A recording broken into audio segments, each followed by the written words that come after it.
Hei kamu, siapa namamu? Kamu harus menikah sama aku hari ini juga. Saya Jokowi non. Apa maksud non? Bayangkan di tengah dinginnya hangar Korea, seorang TKI miskin dengan baju lusuh dan peci hitam sedang mengepel lantai. Ketika tiba-tiba seorang bule cantik lumpuh melemparkan hinaan yang merobek harga dirinya. Semua orang menertawakan, semua meremehkan. Namun, tak ada yang tahu, satu kalimat penuh emosi dari wanita itu akan memaksa mereka menikah saat itu juga. Sejak hari itu, rahasia demi rahasia terbongkar. Luka lama bangkit, dan ketulusan seorang TKI akhirnya membuat seluruh dunia menunduk. Ternyata cintanya tidak pernah datang dari uang, tetapi dari air mata yang tidak pernah terlihat. Saksikan hingga akhir, karena apa yang terjadi setelah pernikahan itu akan mengguncang hati siapapun yang mendengarnya. Namun sebelum kita mulai ceritanya, mari semuanya untuk like, subscribe, komen, dan dari daerah mana teman-teman menuntun kisah ini. Dan tentunya agar tidak ketinggalan kisah-kisah penuh inspirasi yang menggetarkan hati. Kami doakan yang sudah like dan subscribe channel ini, semoga rezekinya selalu mengalir deras. Segala urusan selalu dipermudah. Dan doanya semoga diijabah oleh Allah Subhanahu wa Ta'ala. Dan inilah kisahnya.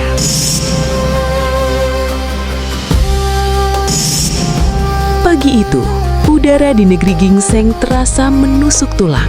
Kabut tipis menggantung di atas jalanan menuju hangar megah yang berdiri menjulang seperti istana besi milik para orang kaya dunia.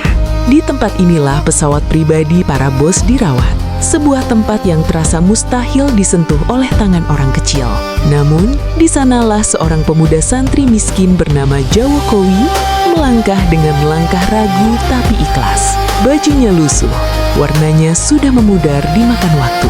Pecinya hitam pudar sederhana menempel di kepalanya, sedikit miring karena terburu berangkat. Wajahnya pucat karena dingin, namun mata itu menyimpan harapan yang jarang terlihat pada seorang TKI baru.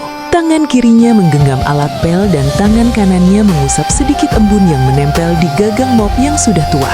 Ia bersyukur bisa berada di hangar ini, meski hanya sebagai petugas kebersihan.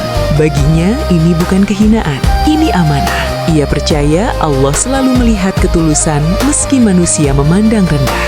Suara bising mesin dan langkah kaki para pekerja membuat hangar pagi itu hidup. Cahaya lampu besar menyinari tubuh pesawat mewah yang mengkilap, membuat Fadil terpana setiap kali melihatnya. Ia berhenti sejenak, menunduk di bawah perut pesawat sembari mengepel sisa oli yang mengalir tipis. Bayangan tubuhnya yang kecil terlihat sendirian di lantai hangar yang luas. Namun ia bangga, ia bekerja di tempat yang tak pernah ia bayangkan seumur hidup. Sayangnya tidak semua orang memandangnya demikian. Beberapa teknisi muda lokal berjalan sambil tertawa kecil. Mereka melihat Fadil dari jauh dengan senyum mengejek. Ada yang berbisik lirih sambil menyingkirkan asap rokoknya. Suara yang dibiarkan menjadi angin oleh Fadil. Santri kok jadi kuli? Lihat pecinya itu, lucu sekali. Di negara sendiri miskin, di sini juga cuma nyapu. Fadil mendengarnya, tapi ia tidak menoleh. Ia menekan mop lebih keras ke lantai, seolah menghapus kata-kata itu dari hidupnya. Ia belajar dari pesan gurunya, bahwa manusia boleh meremehkan, tapi Allah bisa membalikkan keadaan dalam sekejap. Lalu tiba-tiba suasana hangar berubah. Bisik-bisik berhenti, para teknisi cepat-cepat merapikan seragam. Para pilot berdiri lebih tegap, semua kepala menoleh ke ujung hangar. Seseorang datang, seseorang yang kekuasaannya bisa membuat seluruh tempat itu tunduk. Kim Yuna, wanita mata sipit dengan rambut blond panjang yang terurai lembut di bahunya. Tubuhnya tinggi dan proporsional. Pakaian elegan membalut tubuhnya yang menonjol sehingga membuatnya terlihat berkelas dan berwibawa. Meski duduk di kursi roda listrik, wajahnya cantik namun dingin, seperti musim salju. Mata birunya tajam, bibirnya tipis dan tegas, seolah seluruh dunia harus menyingkir ketika ia lewat. Ia adalah pewaris tunggal perusahaan penerbangan raksasa itu, miliarder muda yang sudah lama lumpuh setelah kecelakaan mengerikan yang merenggut seluruh kebahagiaannya. Sejak saat itu, sifatnya berubah. Ia menjadi angkuh, mudah marah, dan membenci siapapun yang terlihat miskin atau tidak sempurna. Setiap orang yang mengenalnya tahu satu hal, jika Yuna tidak suka sesuatu, maka hari seseorang akan hancur total. Yuna melaju perlahan dengan kursi rodanya. diiringi asisten pribadi dan beberapa pilot yang berdiri siap memberi hormat. Semua orang menunduk memberi jalan. Semua kecuali Jokowi yang tidak menyadari kehadiran wanita itu. Ia masih jongkok di bawah pesawat, membersihkan sisa oli dengan tekun. Yuna menghentikan kursi rodanya saat melihatnya. Alisnya terangkat tinggi, matanya menyipit. Ia memandang dari kepala hingga ke tubuh Jokowi yang lusuh. Ia melihat peci hitam itu, baju pudar itu, tangan yang kasar itu, dan mendadak wajahnya menunjukkan rasa jijik yang tidak disembunyikan sedikit pun. Apa yang orang kaya lihat dari kemiskinan seringkali bukan kelembutan. Bagi Yuna, itu adalah noda yang mengotori dunianya. Dengan nada tinggi yang menggema ke seluruh hangar, ia menunjuk Jokowi. Siapa yang menempatkan orang miskin ini di dekat pesawatku? Seluruh pekerja terdiam. Tidak ada yang berani bicara. Jokowi mendongak pelan. Bingung. Ia tidak tahu apa yang salah. Ia hanya membersihkan lantai seperti biasa. Yuna mendekat sedikit. Wajahnya memerah karena naiknya emosi. Menjauh dari pesawatku. Kamu merusak pemandangan. Beberapa teknisi tersenyum kecil, menikmati pemandangan itu. Mereka merasa posisi Jokowi semakin rendah dari sebelumnya. Tapi mereka tidak tahu bahwa sesuatu yang lebih besar akan terjadi hari itu. Yuna menatap Jokowi seperti memandang sampah yang terbawa angin ke rumah seorang ratu. Dan tanpa ia pikirkan, tanpa memikirkan dampaknya, tanpa sadar bahwa seluruh hanggar sedang menahan nafas, ia mengucapkan kalimat yang mengubah hidup semua orang. Kalau kamu bisa menikahi aku sekarang juga, aku beri kamu 100 juta won. Hening. Mendadak seluruh hanggar membeku. Pilot berhenti. Teknisi yang hendak bicara menutup mulut. Asisten Yuna mempucat. Tidak ada yang berani bergerak. Tidak ada yang menyangka miliarder sombong itu mengucapkan kalimat segila itu pada seorang TKI miskin. Namun ada satu hal yang lebih mengejutkan dari semuanya. Jokowi tidak marah, tidak protes, tidak tersinggung. Ia hanya menatap Yuna. Mata itu tidak memancarkan takut, tidak juga benci. Yang terlihat justru rasa iba, rasa kasihan pada seorang wanita kaya yang terjebak dalam luka yang lebih dalam daripada sekedar lumpuh fisik. Dan itulah momen ketika seluruh hanggar mulai merasakan sesuatu berubah. Bukan pada Jokowi, tapi pada Yuna sendiri. Cerita baru saja dimulai, dan tidak ada seorang pun yang tahu apa yang akan terjadi setelahnya. Sejak tantangan itu terucap dari bibir Kim Yuna, suasana hanggar tidak pernah kembali seperti semula. Para teknisi masih mematung, para pilot saling pandang dengan bingung. Bahkan suara mesin yang biasanya menggetarkan ruangan terasa melemah, seolah pesawat pun ikut terkejut mendengar kata-kata sang pewaris. Namun yang paling terdiam adalah Jokowi. Ia berdiri pelan, memegang mop yang masih basah. Baju lusuhnya menempel di tubuh karena keringat dan dingin. Pecinya hitam tampak sedikit miring. Namun sorot mata itu bening. Tidak ada kebencian, tidak ada kemarahan. Justru seolah ia melihat seorang manusia yang lebih terluka daripada dirinya sendiri. Yuna semakin kesal melihat tatapan itu. Ia merasa direndahkan. Bagaimana mungkin seorang TKI lusuh yang bahkan tidak layak berdiri di dekat pesawatnya malah memandangnya dengan iba, bukannya takut. Kenapa kamu diam? Tanya Yuna dengan suara tajam. Jokowi menelan ludah. Suaranya keluar sangat pelan tetapi jelas. Saya tidak tahu apa salah saya, tapi saya tidak mau membuat Nona marah. Saya minta maaf. Ia menunduk. Kalimat sederhana itu justru membuat bibir Yuna bergetar. Hatinya seperti dipukul sesuatu yang tidak ia kenal. Tetapi egonya lebih kuat. Ia membuang muka dan menatap para stafnya. Urusi pernikahan ini sekarang juga. Aku ingin semuanya selesai hari ini. Asistennya terbelah. Nona, ini terlalu mendadak. Aku bilang urusi. Kalau tidak, kalian semua kupecat. Ucapan itu membuat semua orang terkejut, sekaligus takut. Mereka tahu Yuna bisa melakukan apa saja hanya karena satu emosi kecil. Dalam hitungan jam, hanggar megah itu berubah menjadi tempat yang tidak pernah dibayangkan siapapun. Seorang TKI miskin yang baru 1 bulan bekerja akan dinikahkan dengan seorang miliarder Korea cantik tanpa cinta, tanpa persiapan, tanpa alasan jelas bagi semua orang kecuali Yuna sendiri. Para teknisi berkerumun berbicarakan hal itu dengan suara bergetar antara tidak percaya dan ingin tertawa. Kenapa dia mau menikahi gadis cacat itu? Mungkin karena uang 100 juta won atau ini cuma permainan? TKI kok dapat cewek cantik miliarder pula? Dunia sudah gila. Jokowi tidak menanggapi bisikan itu. Ia duduk sendiri di kursi plastik kecil di sudut hanggar. Ia memandang tangannya yang gemetar, bukan karena takut, tapi karena bingung pada takdir Allah yang datang begitu cepat. Apakah ini ujian atau kesempatan? Apakah ini perintah atau jalan yang harus ia tempuh? Jokowi tidak tahu. Namun ada satu hal yang ia tahu. Ia tidak boleh membiarkan seorang wanita, siapapun ia, jatuh lebih dalam luka batin yang jelas sedang memakan jiwanya. Sementara itu, Yuna duduk di ruang kantornya. Rambut blond panjangnya terurai indah berkilau terkena cahaya lampu mahal. Tubuhnya elegan terlihat anggun meski ia duduk di kursi roda. Tapi kecantikannya tidak dapat menyembunyikan tatapan kosong di balik mata birunya. Ia menatap jendela hanggar yang tampak besar di jauhan. Ia menatap pesawatnya. Ia menatap pantulan dirinya di kaca. Ia berkata pelan, hampir seperti berbicara pada dirinya sendiri. Jika dia tahu mengapa aku melakukan ini, dia pasti akan kabur. Air mata mengalir tipis di pipinya. Tapi ia cepat menyikanya sebelum siapapun melihat. Ia tidak ingin seorang pun mengetahui alasan sebenarnya di balik pernikahan yang dipaksakan itu. Pernikahan itu bukan untuk cinta, bukan untuk uang, bukan untuk masa depan. Ini adalah balas dendam. Balas dendam kepada pria yang dulu bersumpah akan mencintainya selamanya. Namun pergi ketika Uya lumpuh. Pria yang memilih wanita lain yang sehat dan cantik. Pria yang menghancurkan seluruh hidup dan harga dirinya. Yuna ingin pria itu melihat dirinya menikahi seorang TKI miskin. Ia ingin pria itu menyesal, merasa kalah, merasa jijik, merasa hancur. Ia ingin meremuk hati orang yang dulu membuatnya terasa tidak layak hidup. Namun ia tidak tahu, Allah akan membalikan semua itu. Ia tidak tahu bahwa orang yang ia pilih untuk balas dendam justru seseorang yang akan menyembuhkan hatinya. Saat senja turun, seorang pejabat dari kantor catatan sipil lokal tiba di hanggar. Ia merasa aneh, tetapi siapapun yang menerima perintah keluarga Kim tidak berani menolak. Pernikahan sederhana itu dipersiapkan tanpa gaun mewah, tanpa pesta, tanpa saksi keluarga.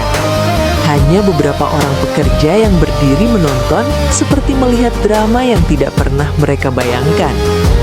Yuna datang dengan gaun elegan yang ketat di bagian dada, menonjolkan tubuhnya yang anggun meski ia duduk di kursi roda.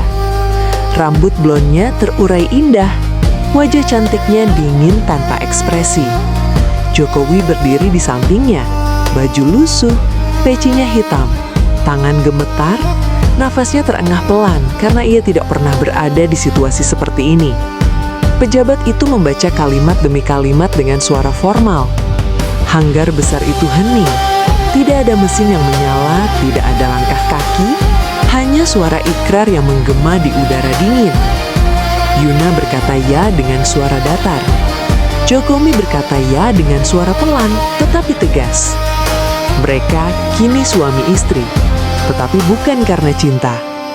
Dan semua orang berpikir bahwa pernikahan ini adalah awal dari kehancuran hidup Jokowi. Tidak ada yang tahu bahwa justru disinilah Allah mulai menyiapkan takdir besar bagi seorang TKI miskin yang diremehkan. Bab ini namun jauh di dalam hati mereka, ada badai yang siap pecah sewaktu-waktu. Malam pertama setelah pernikahan itu terasa seperti perjalanan panjang menuju dunia yang asing bagi Jokowi. Ia duduk di kursi belakang mobil mewah yang mengantar mereka menuju rumah besar keluarga Kim. Sebuah mensya megah yang berada di pinggir kota. Lampu-lampu gedung bersinar lewat jendela. Namun bagi Jokowi, semua keindahan itu tampak seperti bayangan kosong tanpa makna. Yuna duduk di kursi roda listrik di depan ditemani asistennya. Wajahnya tetap dingin.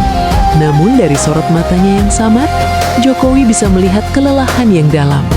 Rambut blond panjangnya terurai indah. Tapi keindahan itu tidak bisa menyembunyikan luka di dalam hatinya. Saat mobil berhenti di depan gerbang mensya, Jokowi terpana. Bangunan luas, lampu kuning hangat, taman terawat dan pintu besar dari kayu mahal. Ia menelan ludah. Tidak pernah seumur hidup ia masuk ke rumah sebesar ini. Pintu dibuka oleh pelayan. Mereka berbaris menunduk pada Jokowi. Lalu menatap Jokowi dengan mata penuh heran dan tak percaya. Seorang TKI miskin dengan baju lusuh dan peci hitam menjadi suami pewaris miliarder.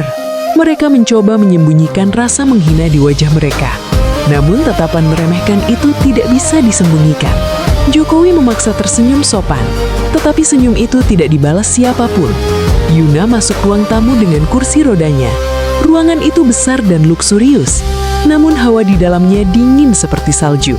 Ia berhenti lalu menatap Jokowi dengan mata tajam. "Mulai malam ini, kamu tidur di kamar bawah. Jangan ganggu aku di lantai atas." Jokowi menunduk. "Baik, Nona." Yuna mengetukkan jarinya di sandaran kursi roda. "Panggil aku Yuna, tapi jangan coba-coba bertingkah seperti suami." Jokowi kembali menunduk. "Baik, Yuna." Nada itu bukan nada suatu pasangan baru. Itu adalah nada majikan pada seorang pekerja. Yuna lalu berbalik dan berkata pada para pelayan, "Jika pria ini menyentuh sesuatu yang tidak boleh, laporkan padaku. Jangan beri dia keistimewaan apapun. Dia hanya di rumah ini karena urusan pribadi." Para pelayan mengangguk. Jokowi mendengar semuanya dengan jelas, namun tidak ada perubahan di wajahnya. Ia tidak terbiasa menuntut dihormati. Ia hanya belajar pasrah dan menerima takdir dengan tenang. Seorang pelayan mengantar Jokowi ke kamar kecil di lantai bawah. Kamar sempit itu jauh dari kemewahan. Dinding putih polos, tempat tidur tipis, lemari kecil, sebuah jendela kecil yang menghadap ke taman belakang. Namun bagi Jokowi itu lebih dari cukup. Ia menutup pintu pelan dan menghela napas panjang. Dalam kesunyian itu Jokowi sujud. Ia mengucap syukur, memohon petunjuk, memohon kekuatan dari Allah agar ia tidak tergelincir dalam keputusasaan. Air matanya jatuh bukan karena ditempatkan di kamar kecil, bukan karena diperlakukan tidak adil, tetapi karena ia merasakan bahwa wanita yang menjadi istrinya itu sedang tenggelam dalam kesedihan yang jauh lebih gelap dari ruang sempit ini. Malam semakin larut. Di lantai atas, Yuna duduk sendirian di kamarnya. Gaun elegannya tergeletak di lantai. Ia memandang kakinya yang tidak bisa bergerak, lalu memandang cermin besar di depannya. Ia melihat dirinya bukan sebagai wanita cantik yang pernah dipuji banyak orang. Ia melihat dirinya sebagai seseorang yang rusak, seseorang yang ditinggalkan, seseorang yang tidak layak dicintai. Cermin itu tidak menipu. Itu adalah kenyataan yang menamparnya setiap malam. Yuna mengusap air mata yang jatuh tanpa ia sadari. Perasaan itu muncul lagi. Rasa sakit yang seperti api membakar dada. Rasa marah pada dirinya sendiri. Rasa dendam pada masa lalu. Ia memejamkan mata. Keputusan menikahi TKI itu adalah bagian dari rencana. Ia ingin mantan tunangannya melihat hidupnya tak seperti yang dulu. Ia ingin membuktikan bahwa ia tidak butuh pria itu. Ia ingin terlihat kuat. Tapi mengapa hatinya terasa lebih hancur dari sebelumnya? Mengapa ia merasa semakin jauh dari kebahagiaan? Mengapa tatapan iba Jokowi tadi siang masih menempel di benaknya? Yuna menggigit bibirnya, menahan sesuatu yang ia tidak bisa jelaskan dengan kata. Jokowi di kamar bawah masih belum tidur. Ia duduk di sisi tempat tidur tipis itu, memandang dinding kosong. Pikirannya penuh tanda tanya. Siapa sebenarnya wanita itu? Apa yang membuatnya begitu marah pada dunia? Dan mengapa Allah mempertemukan mereka dalam situasi seperti ini? Namun Jokowi tidak mengeluh. Ia hanya berbisik lirih. Allah berikan hamba kekuatan. Hamba tidak ingin menyakiti siapapun. Angin malam masuk lewat jendela kecil membuat peci hitamnya bergerak pelan. Cahaya bulan menyentuh wajahnya yang letih, namun tetap ikhlas. Ia tidak tahu bahwa malam itu, jauh di lantai atas wanita yang menikahinya sedang menangis sendirian. Ia juga tidak tahu bahwa ia seorang TKI miskin yang diremehkan semua orang, akan menjadi terang paling penting dalam hidup seorang miliarder yang tenggelam dalam gelap. Takdir sedang bergerak dan pelan-pelan, langkah-langkah kecil itu akan membawa keduanya pada sesuatu yang tidak pernah mereka duga. Jokowi bangun sebelum matahari terbit. Kamar kecil itu masih gelap, hanya terirami cahaya redup dari lampu luar yang menembus jendela kecil. Ia duduk perlahan, merapikan peci hitamnya, lalu berwudu dan menundukkan diri kepada Allah. Doanya lirih mengalir tanpa jeda, penuh rasa harap agar ia diberi kekuatan menghadapi hari yang belum ia mengerti arahnya. Sementara itu, di lantai atas, Yuna baru tertidur menjelang pagi. Matanya bengkak karena menangis. Rambut blond panjangnya berantakan di atas bantal mahal. Dingin menyelimuti tubuhnya, bukan karena udara, tetapi karena hati yang sudah lama kehilangan hangat. Ketika matahari akhirnya naik, para pelayan mulai bekerja. Suara langkah mereka bergema di seluruh mensya. Yuna memanggil asisten pribadinya dengan suara lemah. "Bawa aku ke ruang makan." Asisten itu mendorong kursi roda Yuna menuruni lantai marmer. Saat mereka melintasi lorong, beberapa pelayan membungkuk hormat. Namun tidak ada senyum tulus di wajah mereka. Mereka menghormati karena status, bukan karena cinta. Yuna sudah terbiasa dengan itu. Tidak ada yang berani jujur padanya. Tidak ada yang benar-benar peduli. Di ruang makan megah, meja panjang dengan taplak putih sudah siap. Piring mahal tersusun rapi. Namun ruang itu terasa kosong. Hanya ada Yuna dan suara dentingan sendok dari pelayan yang menyiapkan sarapan. Jokowi datang beberapa menit kemudian. Ia berdiri di dekat pintu. Ragu, matanya menunduk. Ia tidak ingin mengganggu, tapi juga tidak ingin melanggar etika sebagai suami meskipun di atas kertas. Yuna menoleh. Tatapannya dingin tapi ada sesuatu yang jauh lebih rapuh tersembunyi. "Duduk sana," kata Alicia singkat, menunjuk kursi paling ujung. Jokowi mengangguk sopan dan duduk jauh darinya. Jarak itu seolah menggambarkan dinding tinggi di antara mereka. Pelayan meletakkan roti dan sup hangat di depan Jokowi. Namun salah satu pelayan berbisik sinis pada temannya. "Lihat bajunya, seperti gelandangan masuk istana."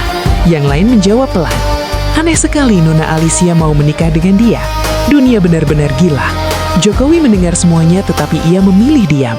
Ia menyuap makanannya dengan perlahan, tidak ingin membuat keributan. Jokowi melihatnya sekilas. Ada hal yang mengganggu hatinya. Mengapa pria itu tidak membalas hinaan? Mengapa wajahnya tetap sabar seperti samudra yang tenang? Ia menegakkan tubuhnya sedikit dan berkata tajam, "Kalau kamu ingin uang 100 juta rupiah, kamu harus patuh pada aturanku. Jangan ganggu aku, jangan bercerita kecuali aku bertanya. Jangan menganggap pernikahan ini sesuatu yang penting." Jokowi menunduk. "Saya tidak mengharapkan uang itu. Saya cuma ingin menjalankan apa yang telah disepakati." Jawaban itu membuat hati Yuna tersentak. Ia menggerutkan kening. Mengapa suara itu begitu jujur? Mengapa kalimat itu membuat dadanya terasa aneh? Ia membuang muka seketika, menahan sesuatu yang ia sendiri tidak mengerti. Hari itu, Jokowi mulai bekerja kembali di hanggar. Ia membersihkan lantai, mengangkat sampah teknis, dan memeriksa setiap sudut area kerja dengan tekun. Namun, sejak pernikahannya tersebar, tatapan orang-orang berubah. Beberapa teknisi menertawakan, beberapa memandang dengan iri. Sebagian besar menganggapnya hanya boneka Yuna. Itu suaminya bule lumpuh. Gila, TKI bisa naik kasta. Tapi percayalah, dia hanya dipakai sebentar terus dibuang. Tidak mungkin Yuna mau benar-benar menjadi istrinya.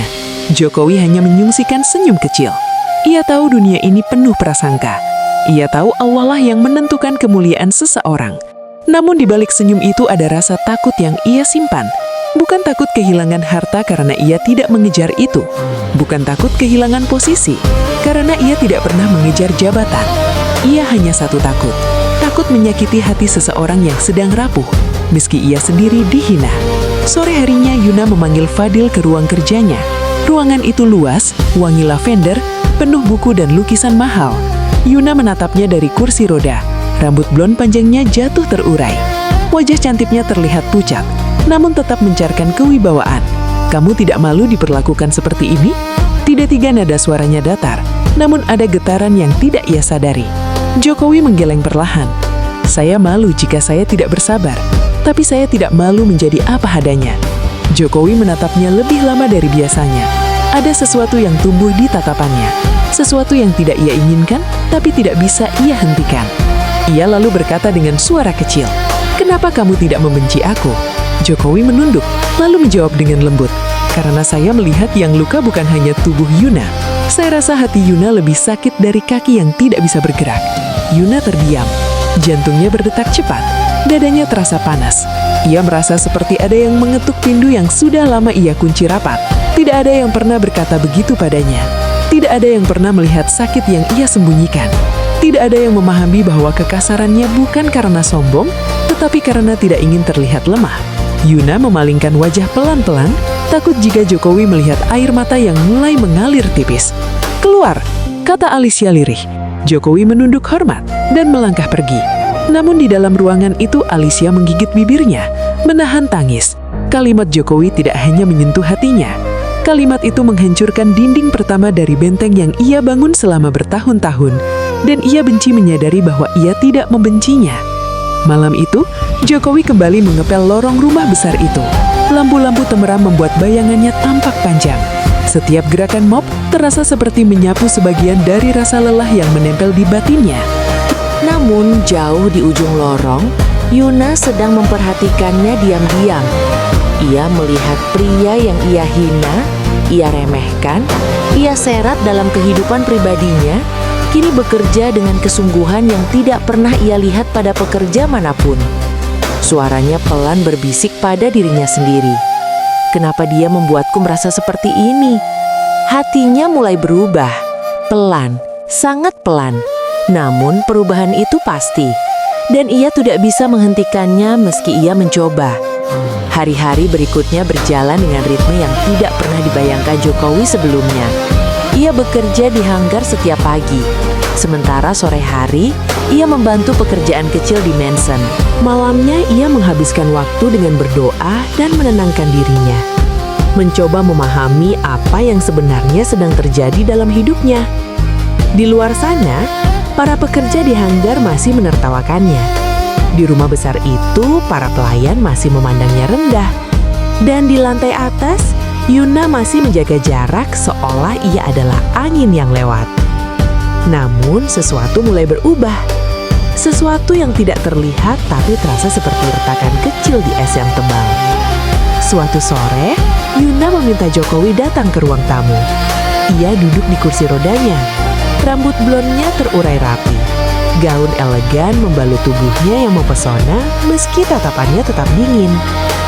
Jokowi masuk dengan menunduk sopan. Dipanggil Yuna membuatnya tegang, tapi ia tetap berusaha tenang. Yuna menatapnya sesaat, lalu berkata singkat, "Duduk di depanku." Jokowi menurut. Ia duduk, tetapi jaraknya tetap ia jaga. Ia tahu batas, ia tahu posisinya. Ia tidak ingin tampak melampaui garis apapun yang bisa menyinggung Yuna. Yuna mengetukkan jarinya di sandaran kursi roda. Nada itu bukan marah, lebih seperti kegelisahan yang tidak stabil. "Aku ingin bertanya sesuatu." Suaranya terdengar pelan tetapi tegas. "Kenapa kamu tidak meminta uang 100 juta itu? Bukankah itu alasanmu menerima pernikahan ini?" Jokowi menunduk, menghela napas sebelum menjawab. "Saya menerima karena Yuna marah. Saya khawatir kalau saya menolak, keadaan akan semakin buruk. Dan saya tidak ingin jadi penyebab keributan di tempat kerja." "Jadi kamu menikah tanpa berpikir panjang?" Jokowi menatap pelan namun dalam. "Saya percaya Allah tidak menempatkan saya di sini tanpa alasan." Yuna tercekat. Dada kirinya terasa hangat lalu sakit. Pada saat yang sama ia menggigit bibirnya. "Kenapa kamu tidak membenci aku sampai sekarang?" Jokowi tersenyum lembut. Senyum yang membuat Yuna merasakan sesuatu yang asing merayap di hatinya.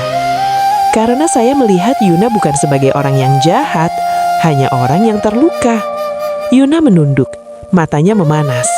Ia tidak tahu harus berkata apa. Tidak ada yang pernah berbicara seperti itu padanya. Tidak ada yang pernah memahami luka yang ia sembunyikan begitu dalam. Malam itu, Yuna terbangun oleh rasa sakit yang menyerang kakinya. Rasa nyeri itu datang tanpa peringatan, menembus hingga tulang. Ia hampir berteriak. Dia mengetuk meja kecil di samping tempat tidur berkali-kali. Asisten tidak mendengar. Pelayan tidak berada di dekat kamar. Ia merasa sendirian. Namun detik berikutnya, pintu terbuka pelan. Jokowi berdiri di sana, matanya cemas. Yuna memandangnya dengan panik. Raut wajah itu bukan wajah seorang wanita angkuh. Itu wajah seseorang yang ketakutan. "Apa yang?" Jokowi mendekat dengan tenang. "Saya dengar suara benda terjatuh. Saya kira Yuna butuh bantuan." Yuna ingin menolak, ingin mengusirnya, ingin mempertahankan martabatnya. Tapi rasa sakit membuatnya tidak mampu. Jokowi mengambil selimut yang jatuh, menutupkan dengan lembut pada tubuh Yuna. Ia mengambil air hangat, memeriksa suhu ruangan, memastikan tidak ada yang mengganggu kenyamanan wanita itu. Lalu Jokowi duduk di samping kursi roda Yuna dan memegang pergelangan kakinya dengan penuh kehati-hatian. Yuna tersentak. Kebiasaan untuk menjaga jarak membuatnya panik. "Jangan sentuh aku." Jokowi menggeleng pelan. "Saya tidak menyentuh untuk menguasai, saya hanya ingin membantu." Yuna memejamkan mata, menahan air mata yang ingin jatuh. Tangannya gemetar, bukan karena takut, tetapi karena ia tidak siap menerima kebaikan seperti ini. Jokowi memijat perlahan pergelangan kaki Yuna. Gerakan itu tidak menyinggung, tidak melukai, tidak menimbulkan ketakutan. Itu gerakan seseorang yang tulus ingin menolong. Yuna merasakan sesuatu yang sudah lama hilang. rasa aman. Dadanya bergetar. Ia terisak tanpa suara. Jokowi berhenti. Ia tidak ingin membuat Yuna merasa tidak nyaman. Namun Yuna menahan tangannya tanpa sadar. "Jangan pergi." Jokowi menunduk. "Baik, saya di sini saja." Hening memenuhi ruangan. Hanya suara napas Yuna yang mulai stabil, hanya suara angin malam dari jendela yang terbuka sedikit. Dalam hening itu, Yuna memandang Jokowi. Wajah lusuh itu, peci hitam itu, mata yang tidak sombong itu. Siapa sebenarnya pria ini? Mengapa ia muncul ketika dunia telah membuangnya? Mengapa ia membawa ketenangan yang tidak pernah ia temukan pada siapapun? Yuna menarik napas dalam-dalam. "Jokowi ya Yuna?" "Terima kasih." Jokowi tersenyum kecil. Senyum yang membuat seluruh pertahanan Yuna runtuh untuk pertama kalinya. Ketika Jokowi meninggalkan kamar itu setelah Yuna tertidur, ia berhenti di lorong dan menyandarkan punggung ke dinding. Ia mengusap wajahnya, menahan getaran di dadanya.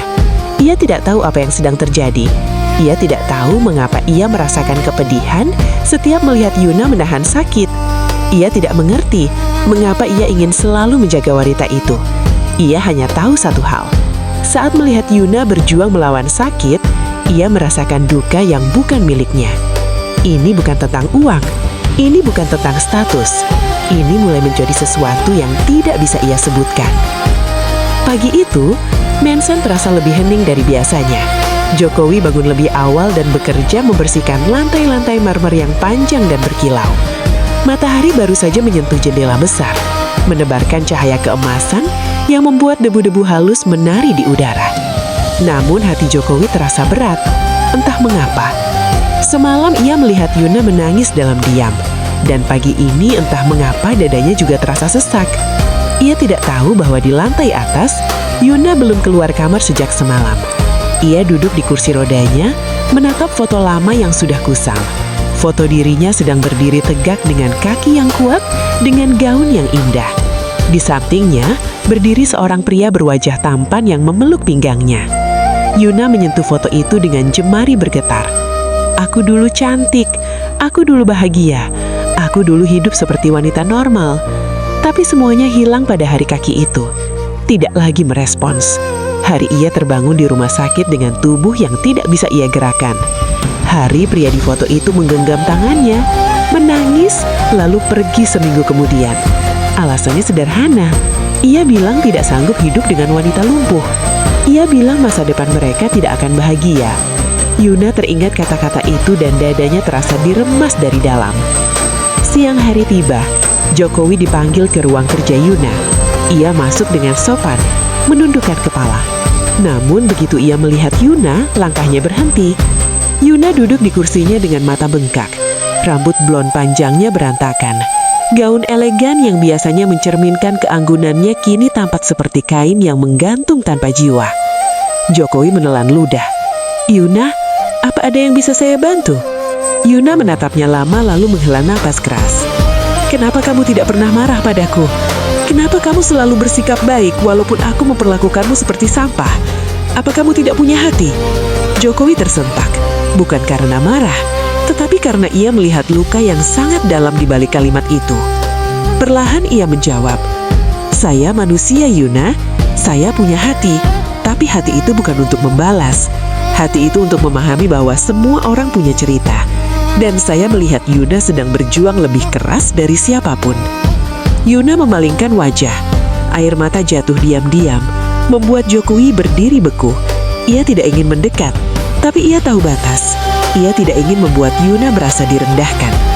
Namun Yuna berkata pelan, "Mendekatlah." Suara itu begitu rapuh. Jokowi menurut.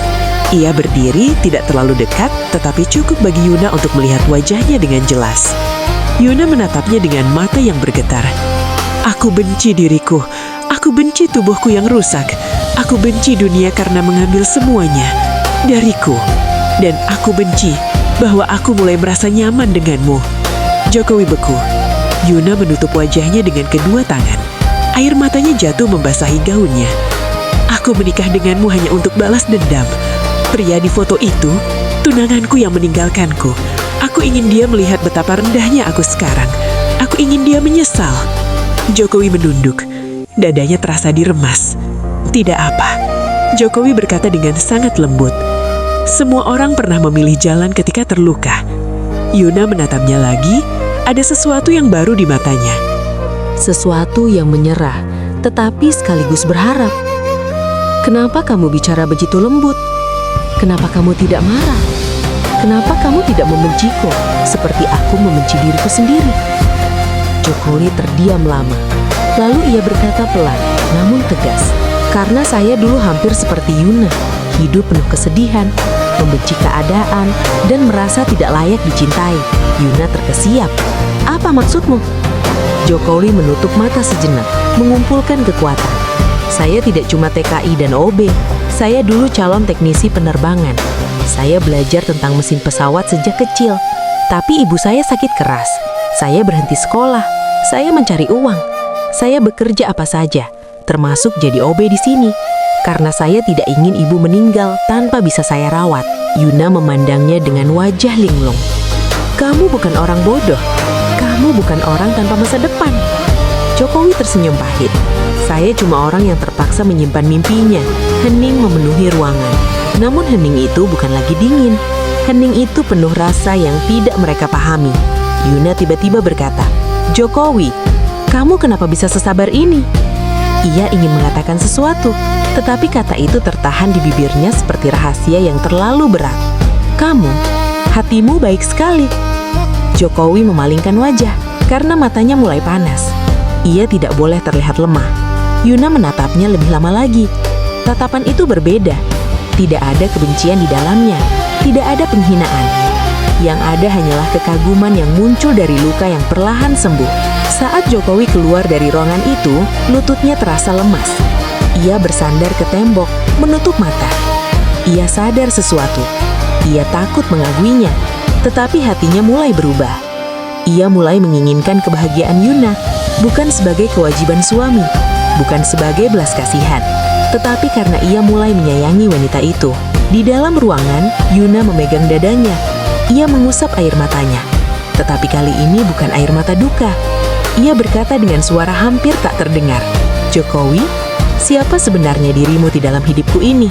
Dan untuk pertama kalinya sejak bertahun-tahun, ia merasa tidak sendirian. Beberapa hari berlalu setelah percakapan penuh air mata itu, suasana di Mansion perlahan berubah. Tidak lagi sedingin sebelumnya, tidak lagi sekeras dinding batu. Ada sesuatu yang sedikit hangat mulai mengalir di antara dua jiwa yang sebelumnya saling berjauhan. Namun perubahan itu tidak datang tanpa gejolak. Pagi itu, Yuna duduk di halaman depan Mansion. Ia memakai gaun elegan berwarna putih susu.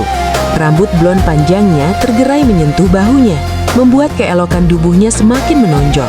Cahaya matahari membuatnya tampak seperti patung marmer yang hidup, cantik namun rapuh.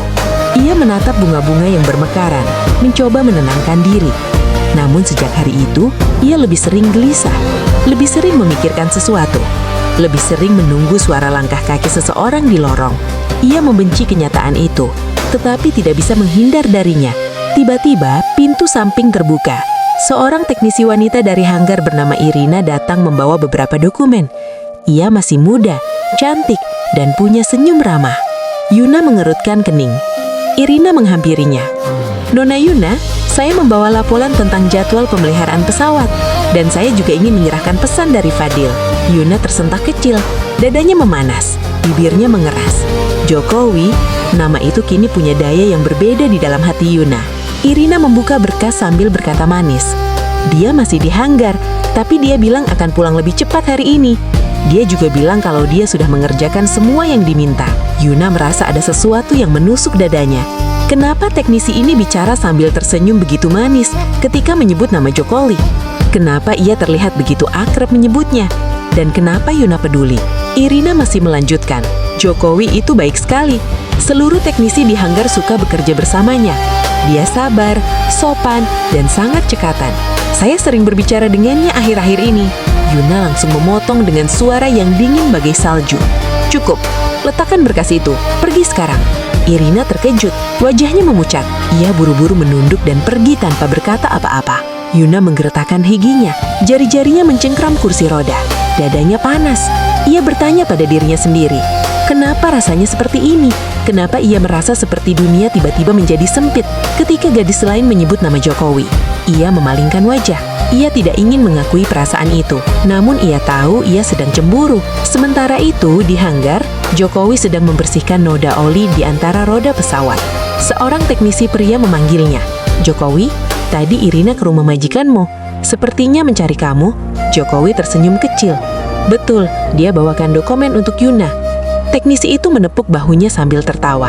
"Hati-hati Jokowi, gadis itu suka sama kamu. Dia cerita terus tentang kamu." Jokowi tersenyum canggung. Ia tidak memikirkan hal seperti itu. Ia hanya ingin bekerja dengan baik. Namun ucapan itu tidak hilang begitu saja di pikirannya. Ketika Jokowi pulang ke mansion sore itu, Yuna sudah menunggunya di ruang tamu. Ia duduk tegak. Wajahnya tampak seperti batu marmer yang siap retak kapan saja. Rambut blond indahnya tetapi tatapannya tajam. Jokowi menunduk sopan. "Yuna, saya sudah menyelesaikan pekerjaan hari ini. Apakah ada yang perlu saya lakukan?" Yuna tidak menjawab. Ia hanya menatap Jokowi dari kepala hingga kaki. Lama, sangat lama. Jokowi merasa ada yang salah. Yuna akhirnya bicara dengan suara yang terdengar terlalu datar. "Kamu dekat dengan teknisi wanita di hanggar itu?" Jokowi mengerutkan kening. "Teknisi mana? Yang bernama Irina?" Jokowi mengangguk pelan, tidak menegak apa-apa. Dia cuma rekan kerja. "Kami hanya bicara soal laporan pesawat." Yuna memalingkan wajah cepat-cepat, seolah kalimat itu menusuknya. "Jadi kamu sering berbicara dengannya?" Jokowi merasa heran. Ya, karena dia sering bertugas membawa berkas. "Kami ngobrol secukupnya saja." Yuna menarik napas panjang, menahan sesuatu yang bergejolak dalam dadanya. Ia ingin berkata, "Jangan bicara dengan perempuan lain. Jangan tersenyum pada mereka. Jangan buat aku merasa seperti ini." Tapi ia tidak bisa. Egonya terlalu besar. Lukanya terlalu dalam. Ia akhirnya berkata dengan nada yang terdengar seperti amarah, padahal sebenarnya rasa takut. "Kamu tidak boleh terlalu dekat dengan pekerja perempuan. Kita sudah menikah." Jokowi tertegun, jantungnya berdetak cepat.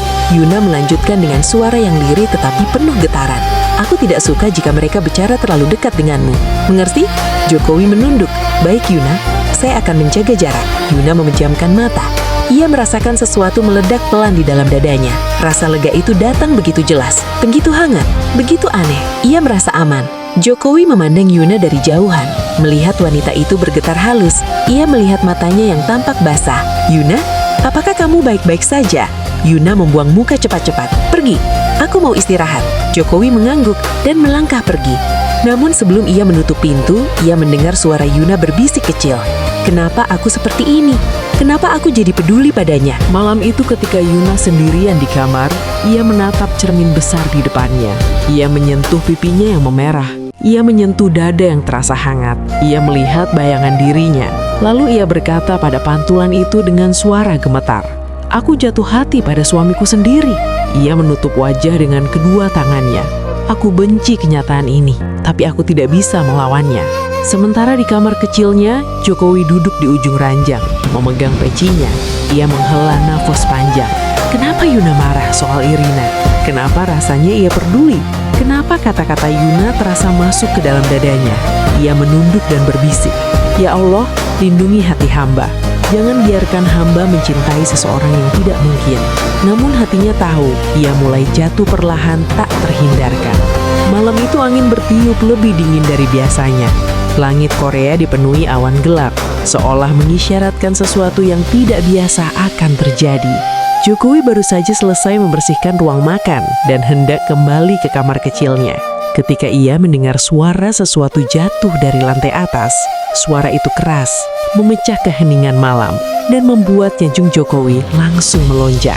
Tanpa berpikir panjang, ia berlari menaiki tangga marble yang licin. Napasnya terengah, namun langkahnya tidak berhenti. Setiap detik terasa sangat panjang. Suara hatinya memanggil nama itu tanpa suara. Yuna. Ketika ia tiba di depan kamar Yuna, pintunya sedikit terbuka. Jokowi mendorongnya pelan, namun tubuhnya langsung membeku. Yuna tergeletak di lantai.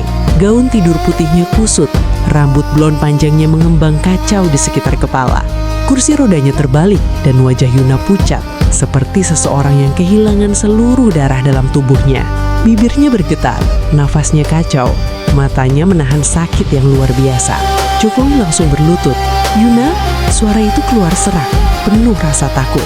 Ia tidak pernah memanggil nama itu dengan getaran seperti ini sebelumnya. Yuna membuka mata sedikit, tatapannya kabur, suaranya nyaris tidak terdengar. "Jokowi, tolong aku." Jokowi memeriksa sekeliling. Ia melihat botol obat yang terjatuh. Ia melihat dinding yang ia coba raih tadi. Dan ia mengerti, Yuna mencoba berdiri sendiri. Ia mencoba melakukan sesuatu yang tubuhnya belum kuat. Dan sakit itu menyerangnya tanpa ampun. Jokowi mengangkat tubuh Alia perlahan. Tubuh itu lemah, ringan seperti seseorang yang kehilangan tenaga selama berhari-hari. Jokowi memeluknya erat, menjaga agar Yuna tidak jatuh lagi. "Sakit, Jokowi, aku tidak tahan." Yuna menangis dalam pelukan itu. Air matanya membasahi bahu Jokowi. Dan untuk pertama kalinya, Jokowi merasakan sesuatu yang begitu menghancurkan dari dalam. Rasa takut kehilangan wanita itu. Ia tidak menyadarinya sebelumnya. Ia selalu bersabar, ia selalu ikhlas. Tetapi kini dadanya penuh guncangan yang tidak bisa ia bendung. Jokowi memanggil dokter keluarga. Ketika dokter tiba, Yuna masih memegang tangan Jokowi seperti anak kecil yang takut gelap. Dan Jokowi tetap duduk di sampingnya, menenangkan dengan suara rendah. Dokter memeriksa tekanan darah, denyut jantung, dan kondisi saraf Yuna. Ia mengerutkan dahi. Nona Yuna terlalu memaksa tubuhnya. Serangan ini bisa berakibat jauh lebih buruk. Anda harus lebih berhati-hati. Yuna menunduk. Ia ingin terlihat kuat, tetapi malam ini ia benar-benar hancur. Ketika dokter pergi, Alia memanggil Jokowi dengan suara lirih. "Jokowi, duduklah." Jokowi menurut. Yuna menatapnya sangat lama. Tatapan itu bukan lagi tatapan dingin, bukan tatapan marah, bukan tatapan sombong. Tatapan itu lembut, luka, dan penuh rasa yang mendalam. "Kenapa kamu melakukannya? Kenapa kamu selalu datang ketika aku jatuh? Padahal aku tidak pernah baik padamu. Padahal aku tidak pernah memberimu alasan untuk peduli." Jokowi menunduk. Ia tidak ingin suaranya bergetar saat menjawab. "Karena saya tidak sanggup melihat Yuna kesakitan. Itu saja cukup untuk saya." Yuna memejamkan mata. Air mata jatuh lagi. Tapi kali ini bukan karena sakit, bukan karena ketakutan. Ini karena rasa hangat yang tidak pernah ia rasakan sejak ia lumpuh. Sebuah rasa yang merembes masuk tanpa ia sadari. Ia membuka mata pelan-pelan dan berbisik, "Jokowi, mengapa hatiku terasa aman kalau kamu di sini?" Jokowi terpaku. Dadanya bergetar keras. Ia tidak bisa menjawab. Ia tidak boleh menjawab. Karena jika ia bicara, ia takut semua perasaan yang ia sembunyikan akan tumpah. Yuna menggenggam tangannya lebih erat. "Jangan pergi malam ini. Tetaplah di sini sampai aku tertidur." Jokowi mengangguk. "Baik, Yuna." Ia duduk di samping ranjang, sementara Yuna memejamkan mata. Wanita itu tertidur perlahan, diiringi genggaman yang tidak mau lepas. Ketika Yuna akhirnya terlelap, Jokowi menatap wajahnya yang damai. Dalam hati ia berkata, "Aku tidak boleh jatuh hati. Ini tidak mungkin. Ini tidak seharusnya." Namun hatinya menjawab berbeda. Ia sudah jatuh dalam dan tidak ada jalan kembali. Pagi itu dimulai seperti biasa, tetapi Jokowi merasakan sesuatu yang janggal. Udara hanggar terasa lebih panas. Para teknisi tampak gelisah dan suara mesin pesawat bergema lebih keras dari sebelumnya. Seolah seluruh tempat itu sedang menahan nafas, menunggu sesuatu pecah. Jokowi baru saja tiba ketika seorang teknisi berlari menghampirinya. "Jokowi, ada masalah besar. Pesawat utama Yuna rusak parah. Para teknisi sudah mencoba memperbaikinya sejak subuh, tapi tidak berhasil." Jokowi terdiam, dadanya langsung berdesir. Pesawat utama Yuna, jet pribadi yang selalu ia gunakan untuk perjalanan kerjanya. Ia tahu kerusakan pada level itu bukan hal sepele, dan ia yakin Yuna pasti sedang panik di Mensa. Teknisi itu melanjutkan, "Kalau pesawat itu tidak berfungsi hari ini, perusahaan bisa rugi miliaran. Yuna akan marah besar. Semua orang takut." Jokowi hanya mengangguk, lalu berjalan pelan menuju pesawat. Namun langkah itu semakin cepat ketika ia melihat situasi yang lebih jelas. Para teknisi berkumpul mengelilingi jet mewah berwarna putih perak itu. Banyak komponen dibongkar, kabel-kabel berserakan, beberapa bahkan tampak putus. Salah satu teknisi memukul peti alatnya dengan frustasi. "Ini tidak masuk akal. Semua sistem mati. Kau tahu apa artinya ini? kita bisa kehilangan jabatan. Pilot utama mengusap wajahnya dengan putus asa. Yuna pasti akan menghancurkan kita semua. Jokowi mengambil nafas panjang. Ia merasa dadanya terikat kuat, bukan hanya karena masalah pesawat, tetapi karena ia tahu Yuna membutuhkan pesawat ini hari ini. Ia ingat Yuna bercerita bahwa ia ingin menghadiri perjanjian bisnis penting yang akan menentukan masa depan perusahaan. Fadil melangkah maju. Teknisi yang melihatnya langsung mencibir. "Hei, kamu mau apa? Kamu OB, bukan teknisi." Yang lain tertawa. Kalau TKI ikut campur urusan mesin pesawat, makin parah nanti. Jokowi menunduk sedikit dan berkata pelan, "Saya boleh melihatnya sebentar?" Teknisi bertubuh besar mendorong bahunya kasar. "Pergi sana, ini bukan tempatmu." Namun pilot utama yang sudah putus asa memandang Jokowi dengan ragu-ragu. "Tunggu, kamu lulusan teknik penerbangan bukan? Yurina cerita padaku." Jokowi terkejut. Ia tidak mengira ada yang tahu. Pilot mendekatinya. "Kalau kamu bisa membantu, aku izinkan." Teknisi besar itu mendecak. "Tidak mungkin TKI ini bisa lakukan sesuatu yang kita tidak bisa." Pilot menatapnya tajam. "Kalau kamu punya solusi, silahkan bicara. Kalau tidak, biar dia coba." Perdebatan itu membuat suasana semakin panas. Jokowi menelan ludah. Ia melangkah maju. Dalam hati ia berdoa kepada Allah. "Jika hari ini adalah ujian, mudahkanlah. Jika ini jalan yang engkau pilihkan, tuntunlah." Jokowi naik ke tangga kecil dan memeriksa panel utama jet. Tangannya gemetar, bukan karena takut, tetapi karena rasa tanggung jawab yang berat. Ia menyentuh bagian mesin, memeriksa kabel, dan membuka komponen kontrol hidrolik. Semua orang memerhatikan dengan tatapan mencibir atau meremehkan. Namun, ada juga tatapan penuh harapan. Jokowi mengangguk kecil dan bergumam. Ada gangguan di jalur tekanan hidrolik, bukan sistem utama, tapi modul pengaturannya. Kalau tidak diperbaiki, seluruh pesawat tidak bisa hidup. Teknisi besar itu mendenus. "Kita sudah tahu itu, tapi tidak ada yang bisa memperbaikinya." Jokowi menggeleng. "Bukan itu masalahnya. Ini," ia menunjuk kabel kecil di balik panel. "Ini korslet, karena ada bagian kecil yang terkelupas. Jika ini disambung ulang dengan teknik yang benar, sistem akan kembali bekerja." Para teknisi saling pandang dengan kaget. "Bagaimana kamu tahu?" kata seorang teknisi muda. Jokowi menjawab pelan, "Saya pernah belajar tentang model jet seperti ini di kampus dulu." Hening, tidak ada yang bisa berkata apapun. Jokowi mengambil alat-alat kecil dan mulai bekerja. Gerakannya cepat tetapi tenang. Tangannya stabil, mata fokus. Setiap orang di hanggar itu mulai menahan nafas. Ia menyambung ulang kabel, memperbaiki lapisan pengaman, menyesuaikan tekanan modul dan memastikan tidak ada kebocoran listrik. Lalu, ia menekan saklar. Semua orang bersiap mendengar suara kegagalan. Namun yang terdengar justru dengungan mesin yang hidup perlahan. Lampu indikator menyala satu persatu. Pilot langsung menutup mulutnya dengan mata berkaca-kaca. Tidak mungkin, ini berhasil. Teknisi besar yang tadi menghina Jokowi langsung tertegun. Wajahnya merah, ia merasa kecil, ia merasa malu. Sementara itu, para teknisi lain yang menyaksikan secara perlahan mulai memberi tepuk tangan. Pelan, lalu semakin keras. Lalu seluruh hanggar berdiri menyaksikan seorang TKI miskin melakukan sesuatu yang tidak bisa mereka lakukan. Sementara itu, Yuna berada di kantor besar perusahaan. Ia menunggu laporan perkembangan pesawatnya. Wajahnya tegang, tangan gemetar memegang lengan kursi roda. Asisten datang sambil tergesa-gesa. "Nona Yuna, pesawat sudah menyala, sudah berhasil diperbaiki." Yuna terhenyak. "Siapa yang memperbaikinya?" Asisten itu tersenyum lebar, tidak percaya dengan apa yang ia katakan. "Jokowi, Nona, suami Anda." Yuna menutup mulutnya. Air matanya langsung jatuh. Hatinya terasa seperti runtuh lalu disatukan kembali hanya dalam 1 detik. Jokowi. Nama itu kembali menggema di kepalanya.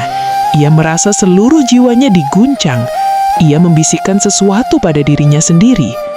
Ternyata kamu tidak hanya menyelamatkanku, kamu menyelamatkan seluruh hidupku. Ketika Jokowi kembali ke Mensa sore itu, ia tidak masuk lewat pintu belakang seperti biasanya. Para pelayan melihatnya berbeda. Mereka menunduk dengan hormat, tidak berani bertatapan. Semua orang sudah mendengar apa yang ia lakukan. Namun kejutan terbesar menunggunya di ruang tamu. Yuna sudah duduk di sana, menunggunya. Rambut blond panjangnya terurai indah.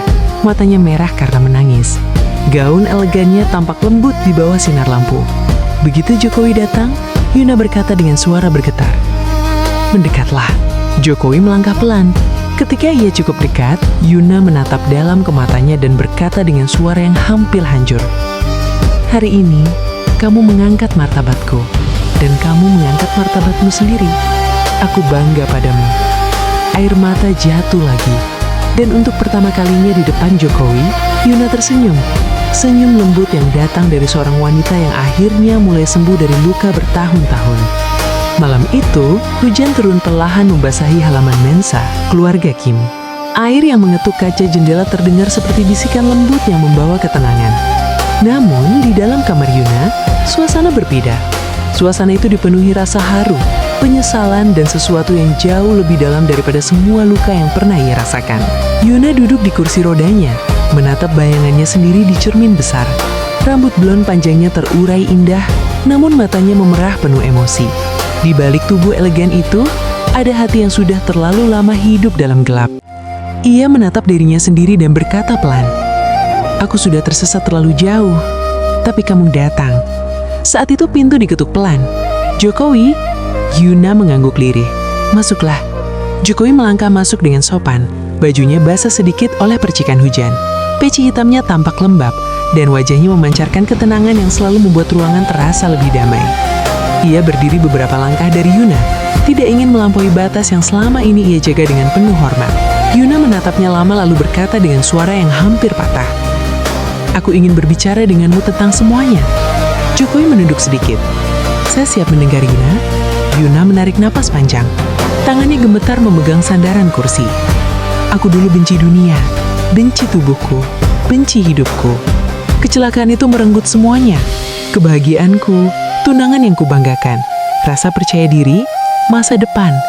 Aku merasa tidak layak dicintai oleh siapapun." Jokowi tidak bergerak. Ia membiarkan kata-kata itu jatuh pelan seperti pecahan kaca. Yuna melanjutkan, "Ketika aku melihatmu pertama kali di Hengyer, aku melihat seseorang yang miskin, lusuh, dan tidak selevel denganku. Dan aku menghina kamu. Aku menjatuhkan harga dirimu. Aku membuat seluruh Henggar menertawakanmu. Aku memperlakukanmu seperti seseorang yang tidak punya nilai." Yuna menutup wajahnya sebentar, menahan tangis. Namun ternyata yang tidak punya nilai itu bukan kamu. Itu aku. Aku begitu rendah dalam cara memandang dunia. Jokowi menatapnya dengan iba. Tidak ada kemarahan, tidak ada luka, hanya ketulusan. Yuna memandangnya lagi, kali ini lebih dalam. Tatapannya bergetar. "Jokowi, kamu menyelamatkan aku saat aku jatuh, saat aku sakit, saat aku tidak bisa bernapas karena rasa takut, saat pesawatku rusak dan semua orang panik, saat aku merasa hidupku berakhir." Ia menahan napas. "Kamu selalu ada." Jokowi melangkah sedikit mendekat, namun ia tetap menjaga jarak aman. Yuna melanjutkan dengan suara lembut yang mencairkan seluruh dinding yang selama ini ia bangun. "Aku menikahimu karena balas dendam. Sesuatu yang hina, sesuatu yang salah. Namun, Allah membalikan semuanya. Ia mengganti niat buruk itu dengan kehadiranmu, dengan hatimu yang tulus, dengan kesabaranmu yang tidak ada batasnya." Yuna mengambil napas panjang sebelum mengucapkan kalimat yang sudah menumpuk di dadanya selama berhari-hari. "Aku mencintaimu, Jokowi." Saat kalimat itu keluar, dunia seakan berhenti. Hujan terdengar lebih jelas, lampu kamar terlihat lebih hangat, dan dada Jokowi terasa sesak namun indah. Namun, Fadil tidak menjawab. Ia takut kalimatnya akan pecah sebelum sampai di bibir. Yuna menatapnya cemas. "Kalau kamu tidak mencintaiku, tidak apa. Aku tahu aku bukan wanita sempurna. Aku lumpuh, aku sombong, aku penuh luka. Aku bukan siapa-siapa tanpa kursi ini. Tapi izinkan aku mengatakan ini sebelum kamu pergi." Ia menunduk. "Terima kasih. Terima kasih sudah membuatku percaya pada cinta sekali lagi." Saat itu Jokowi melangkah maju. Ia perlahan berlutut di depan Alicia. Dunia Yuna runtuh dan bangkit lagi dalam 1 detik. Jokowi menatap wajahnya dengan tenang.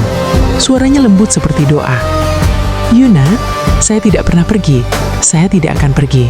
Saya tidak bisa pergi. Yuna mulai menangis. Jokowi melanjutkan dengan suara yang bergetar. Sejak pertama saya melihat Yuna tangis, sejak saya melihat Yuna berjuang melawan sakit, sejak saya melihat hati Alicia yang sebenarnya, saya mulai menyayangi Yuna lebih dari yang saya paham. Yuna menutup mulut, terisat. Jokowi menghela napas, kata-katanya keluar seperti bisikan suci. Saya juga mencintai Yuna dengan seluruh hati saya.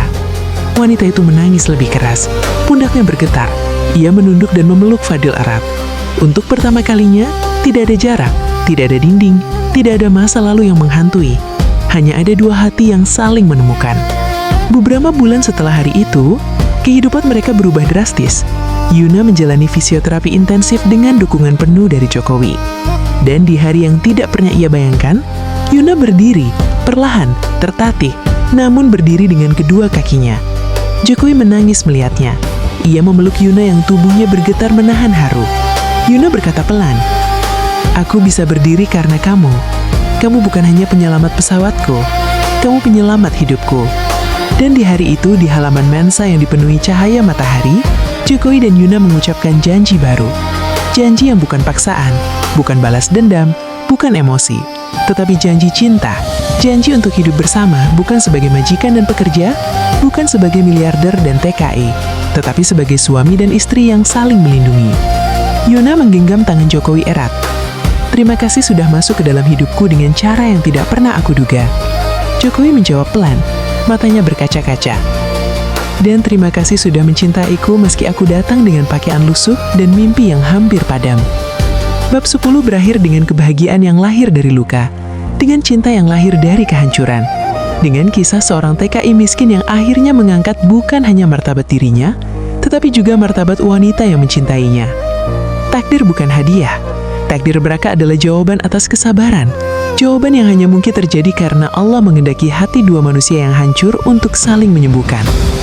Hikmah kisah ini. Ada kisah yang mengajarkan kita bahwa manusia bukan diukur dari pakaian lusuhnya, bukan dari pekerjaan yang dianggap rendah, bukan dari hartanya yang sedikit, dan bukan pula dari tubuhnya yang tidak sempurna. Kisah ini mengajarkan bahwa dalam hati setiap manusia, ada sesuatu yang tidak bisa dilihat dengan mata, tetapi bisa dirasakan oleh jiwa yang jernih. Seorang TKI miskin bernama Jokowi datang ke negeri asing hanya dengan doa dan keberanian. Ia dihina, direndahkan, dianggap tidak layak berada di antara orang kaya. Namun Allah tidak melihat itu. Allah melihat hatinya, kesabarannya, ikhlasnya, dan ketulusannya. Lalu Allah meninggikannya dengan cara yang tidak pernah ia bayangkan. Begitu pula dengan Yuna, wanita cantik yang kehilangan kemampuan berjalan, kehilangan kepercayaan diri, kehilangan masa depan yang ia banggakan. Namun Allah tidak menilainya dari tubuh yang lumpuh. Allah melihat luka hatinya. Allah melihat betapa rasa sakit membuat ia membangun dinding tinggi agar tidak disakiti lagi. Lalu Allah mempertemukannya dengan seseorang yang mampu meruntuhkan dinding itu dengan kelembutan. Kisah Jokowi dan Yuna adalah gambaran dari kebenaran besar bahwa Allah mampu membalikan keadaan bahkan ketika manusia menganggapnya mustahil. Allah meninggikan siapa yang ia kehendaki dan merendahkan siapa yang ia kehendaki. Allah menarik manusia dari kegelapan menuju cahaya melalui cara yang tidak disangka. Dan cinta yang tumbuh di antara mereka bukan cinta yang mudah. Itu cinta yang lahir dari luka, diuji oleh penghinaan, diperkuat oleh kesabaran, dan disempurnakan oleh ketulusan. Ayat Al-Quran yang menguatkan hikmah kisah ini. Allah berfirman dalam surah Ali Imran ayat 159, "Maka berkat rahmat dari Allah, engkau bersikap lemah lembut terhadap mereka. Sekiranya engkau bersikap keras dan berhati kasar, niscaya mereka menjauh dari sekitarmu." Ayat mulia ini menjadi inti dari perjalanan Jokowi. Ia tidak membalas hinaan dengan kemarahan. Ia tidak menjawab kesombongan dengan kesombongan. Ia tidak membalas kebencian dengan dendam. Ia memilih jalan yang paling sulit, yaitu kelembutan. Dan dari kelembutan itulah Allah membuka hati Yuna. Ayat ini juga mengingatkan bahwa hati manusia bukan dibuka oleh kata-kata indah atau kekuatan fisik. Hati manusia dibuka oleh kelembutan yang lahir dari iman. Begitulah Jokowi mengubah hidup Alicia tanpa paksaan. Begitulah Allah mengubah hidup Jokowi tanpa disangka. Berikut pesan-pesan yang ingin disampaikan oleh cerita panjang ini. Pertama, kesabaran adalah jalan yang paling berat tetapi paling cepat sampai pada pertolongan Allah. Hinaan tidak membuat Jokowi jatuh. Ia tidak membiarkan ucapan manusia merusak hatinya.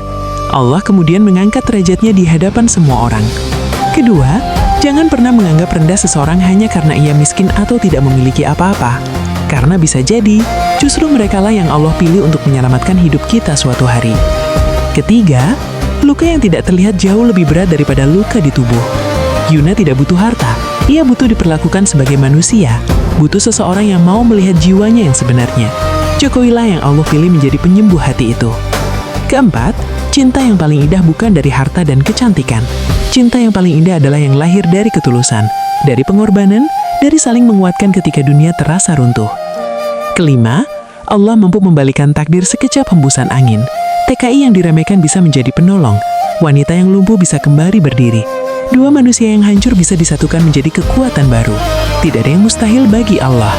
Cerita ini fiktif yang dibuat seolah-olah nyata agar kita semua dapat mengambil hikmah dan pelajaran hidup darinya.